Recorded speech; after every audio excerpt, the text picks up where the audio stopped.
રાજ્ય અભિષેકની તાબડતોડ તૈયારીઓ થવા લાગી.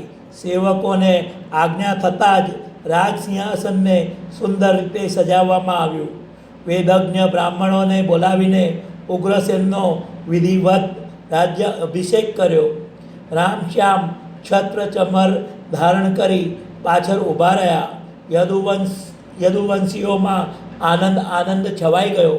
રાજ્ય અભિષેકની વિધિ પૂરી થઈ ગયા પછી કંસ આદિ 9 ભાઈઓની અંત્યેષ્ટિ ક્રિયા કરી.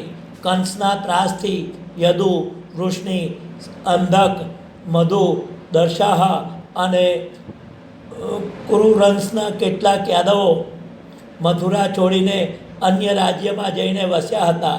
એ બધાની એક યાદી બનાવીને શ્રી કૃષ્ણએ રાજદૂત સાથે સંદેશો પાઠવીને સૌને આદરસહ મથુરામાં પાછા બોલાવ્યા. કંસે એમની જે માલ મિલકત જપ્ત કરી હતી એ સૌને પાછી આપી.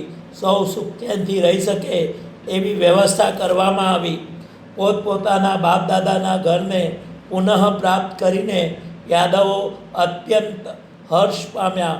કંસનો ત્રાસ દૂર થતાં પ્રજાજનો પણ સુખ શાંતિથી રહેવા લાગ્યા.